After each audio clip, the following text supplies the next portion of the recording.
আসসালামু আলাইকুম। সর্বশেষ আপডেট বাংলা সংবাদ।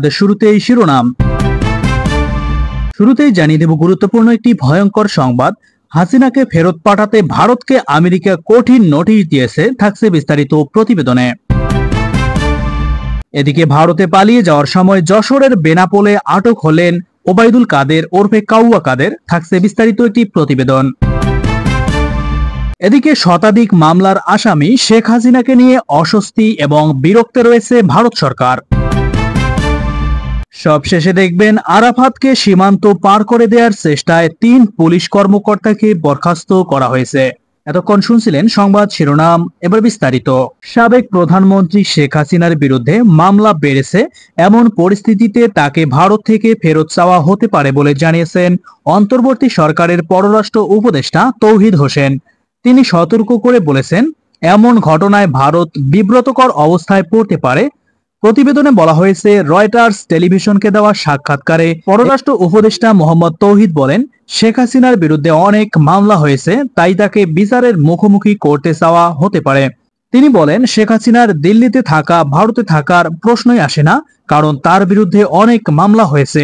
এ নিয়ে উত্তর দেওয়ার উপযুক্ত ব্যক্তি আমি নই, তবে স্বরাষ্ট্র মন্ত্রণালয় এবং আইন মন্ত্রণালয় থেকে যদি হাসিনাকে ফেরত চাইতে অনুরোধ আসে, তাহলে আমাদের ভারতের কাছে হাসিনাকে ফেরত চাইতে হবে। তৌহিদ বলেন, বাংলাদেশের পক্ষ থেকে শেখ হাসিনাকে চাওয়া হলে ভারত বিব্রতকর অবস্থায় পড়বে। আমি মনে করি ভারত সরকার এ সম্পর্কে জানে এবং আমি নিশ্চিত এ বিষয়টি তারা বিবেচনায় রাখবে। এছাড়াও যুক্তরাষ্ট্র ভারত সরকারকে কঠিন আলটিমেটাম দিয়েছে। গণহত্যার সঙ্গে জড়িত বাংলাদেশের সকল এমপি মন্ত্রী, বিশেষ করে শেখ হাসিনা সহ তার নিকটস্থ সকল এমপি মন্ত্রীদের দেশে ফিরিয়ে এনে উচিত বিচার করতে হবে। এছাড়া নিজ স্বার্থ বজায় রেখে বাংলাদেশ পৃথিবীর সব দেশের সঙ্গে বন্ধুত্বপূর্ণ সম্পর্ক গড়তে চায় বলে জানিয়েছেন যুক্তরাষ্ট্র। এদিকে তৌহিদ হোসেন বলেছেন, আমাদের নীতি হলো জাতীয় স্বার্থ সুরক্ষিত রেখে সব দেশের সঙ্গে ভালো সম্পর্ক রাখা, কারো সঙ্গে শত্রুতা নয়। আমরা সবার সঙ্গে বন্ধুত্ব চাই। লক্ষ্য হলো একটি সামঞ্জস্যপূর্ণ সম্পর্ক গড়া। গত 5ই আগস্ট ছাত্র জনতার আন্দোলনের মুখে দেশ ছেড়ে পালিয়ে ভারতে আশ্রয় নিয়েছেন সাবেক প্রধানমন্ত্রী হাসিনা। এখন তিনি সেখানেই অবস্থান করছেন। আগামী 18ই সেপ্টেম্বর থেকে ভারতের মাটিতে থাকার বৈধতা হারাতে যাচ্ছেন তিনি। একই সঙ্গে তাকে ফেরত পাঠাতে ঢাকা থেকেও দাবি তোলা হচ্ছে। গণ অভ্যুত্থানের পর নতুন সরকারের সঙ্গে সম্পর্ক উন্নয়নের একটা চ্যালেঞ্জ রয়েছে ভারত সরকারের সামনে। তাই হাসিনাকে নিয়ে ভারতের প্রধানমন্ত্রী নরেন্দ্র মোদী সরকার এরকম একটি বেকায়দায় পড়েছে। শনিবার 31শে আগস্ট অনলাইনে টেলিগ্রাফে প্রকাশিত প্রতিবেদনে ভারতের সাংবাদিক দেবাশিস পুরোহিত লিখেছেন, শেখ হাসিনা রাজপথের সহিংস বিক্ষোভের মুখে 5ই আগস্ট বাংলাদেশ থেকে পালিয়ে নয়াদিল্লিতে চলে যান। সেই থেকে তিনি ভারতে একটি অজ্ঞাত স্থানে কঠোর নিরাপত্তায় রয়েছেন। শেখ হাসিনার কূটনৈতিক পাসপোর্ট বাতিল করা হয়েছে এবং তাকে দেশে ফেরার জন্য অনুরোধ করা হয়েছে। এমন প্রশ্নে ভারতের পররাষ্ট্র মন্ত্রণালয়ের মুখপাত্র রণধীর জয়সওয়াল এড়িয়ে গেছেন। রণধীর জয়সওয়াল বলেছেন, আপনি যে প্রশ্ন করেছেন তা হাইপোথিসিসের মধ্যে রয়েছে। এমন হাইপোথেটিক্যাল প্রশ্নের উত্তর দেওয়ার অভ্যাস আমাদের নেই। এরই মধ্যে সাবেক প্রধানমন্ত্রী শেখ হাসিনা কমপক্ষে 100টি ফৌজদারি মামলার শিকার হয়েছেন। এদিকে টেলিফোনে কথা বলেছেন বিএনপির মহাসচিব মির্জা ফখরুল ইসলাম আলমগীর। তিনি বলেছেন, প্রফেসর ডক্টর মোহাম্মদ ইউনূসের নেতৃত্বাধীন অন্তর্বর্তী সরকারের দায়িত্ব শেখ হাসিনাকে দেশে ফেরত পাঠাতে ভারতকে বলা। মির্জা ফখরুল প্রকাশ্যে শেখ হাসিনাকে ফেরত পাঠানোর দাবি করে জানিয়েছেন, ডক্টর ইউনূসের সঙ্গে মিটিংয়ে তিনি সেই বিষয়টি উত্থাপন করেছিলেন। তিনি বলেন, আমরা অন্তর্বর্তী সরকারে নেই, কিন্তু তাকে হাসিনাকে ফেরত আনার দাবি জানাচ্ছি। তিনি যেসব অপরাধ করেছেন তার বিচার হতে হবে বাংলাদেশে।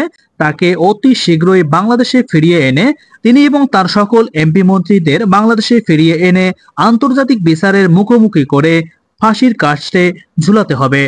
এদিকে সাবেক পরিবহন এবং সেতু মন্ত্রী ওবায়দুল কাদেরকে গ্রেপ্তার করা হয়েছে। মঙ্গলবার রাতে আইন শৃঙ্খলা বাহিনী যশোর থেকে তাকে গ্রেপ্তার করে। সংশ্লিষ্ট একটি সূত্র বিষয়টি নিশ্চিত করেছে। প্রবল গণ আন্দোলনের মধ্যে গত 5ই আগস্ট শেখ হাসিনা সরকারের পতনের পর মন্ত্রিপরিষদের সদস্য থেকে শুরু করে বেশিরভাগ আওয়ামী লীগ নেতা আত্মগোপনে চলে যান। আত্মগোপনে ছিলেন ওবায়দুল কাদেরও। এরই মধ্যে তাকে গ্রেপ্তারের কথা জানিয়েছে পুলিশ। একই দিন সন্ধ্যায় সাবেক আইনমন্ত্রী আনিসুল হক এবং সাবেক প্রধানমন্ত্রী হাসিনার বিনিয়োগ উপদেষ্টা সালমান এফ রহমানকে গ্রেপ্তারের তথ্য জানিয়েছিল পুলিশ। আওয়ামী লীগের টানা 3বারের সাধারণ সম্পাদক ওবায়দুল কাদের খেলা হবে অন্তরের জ্বালা এমন নানান রাজনৈতিক কূটনীতিক বক্তব্যে আলোচনায় সমালোচনায় থাকতেন সবসময়। কোটা সংস্কারের দাবিতে আন্দোলনরত শিক্ষার্থীদেরকে মোকাবেলায় বাংলাদেশ ছাত্রলীগই যথেষ্ট বলে গত 15 জুলাই এক মন্তব্য করেন আওয়ামী লীগের এই সাধারণ সম্পাদক ওবায়দুল কাদের। তার এমন বক্তব্যের পর সেদিন বিকালে ঢাকা বিশ্ববিদ্যালয় এলাকাসহ দেশের বিভিন্ন জায়গায় আন্দোলনরত শিক্ষার্থীদের উপর হামলা চালায় কুখ্যাত ছাত্রলীগ। হামলা থেকে রক্ষা পায়নি নারী শিক্ষার্থীরাও। তাদের রক্তাক্ত ছবি সামাজিক যোগাযোগ মাধ্যম সহ গণমাধ্যমে প্রকাশ হলে দেশব্যাপী নিন্দার ঝড় বয়ে যায়। অবশেষে ভারতে পালিয়ে যাওয়ার সময় যশোরের বেনাপোল থেকে আটক হয়েছেন এই কুখ্যাত ওবায়দুল কাদের ওরফে কাউয়া কাদের। তিনি এখন থানা হেফাজতে আছেন বলে জানিয়েছে একটি কূটনৈতিক সূত্র। এদিকে মোহাম্মদ এ আরাফাতকে ঢাকা মহানগর উত্তরের গোয়েন্দা পুলিশের 2-3 জন অফিসারের সহায়তায় সীমান্ত পার করে দেওয়ার চেষ্টা চলছিল বলে অভিযোগ করেছেন গুলশান সোসাইটির নির্বাহী কমিটির সদস্য আরাফাত আসওয়াদ ইসলাম। শুক্রবার 30 আগস্ট রাজধানীর গুলশানে এক সংবাদ সম্মেলনে এমন অভিযোগ করেছেন তিনি। আরাফাত আসওয়াদ বলেন, আন্দোলনের সময় মোহাম্মদ এ আরাফাত একের পর এক বাজে মন্তব্য করেছিলেন।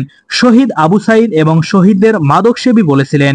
গুলি শেষ হবে না বলে আইন শৃঙ্খলা বাহিনীকে উস্কে দিয়েছেন আরাফাত, যার ফলে দেশে নৈরাজ্য সৃষ্টি হয়েছে। গুলশান সোসাইটির নির্বাহী কমিটির এই সদস্য বলেন, দেশে ইন্টারনেট শাটডাউনের সিদ্ধান্ত এসেছে সাবেক তথ্য প্রতিমন্ত্রী মোহাম্মদ আরাফাতের কাছ থেকে। এই মন্ত্রণালয়ের প্রতিমন্ত্রী ছিলেন পলক, আর সিদ্ধান্ত দিয়েছিলেন আরাফাত। স্বরাষ্ট্র মন্ত্রণালয়েও সিদ্ধান্ত দিয়েছেন তিনি। এতেই বোঝা যায় এই আন্দোলনের সাবেক তথ্য প্রতিমন্ত্রী আরাফাতের একটি পার্সোনাল ইন্টারেস্ট ছিল। তিনি বলেন, কোনো আইন না মেনে শুধু একটি মেসেজ দিয়ে 2টি টেলিভিশন 15 মিনিটের জন্য বন্ধ করেছিলেন আরাফাত। কিছু হলেই টেলিভিশন বন্ধ করে দেওয়ার হুমকি দেন তিনি।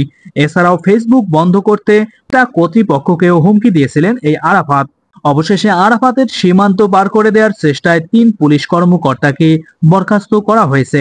প্রিয় বন্ধুগণ, এই ছিল আজকের সর্বশেষ বাংলা সংবাদ।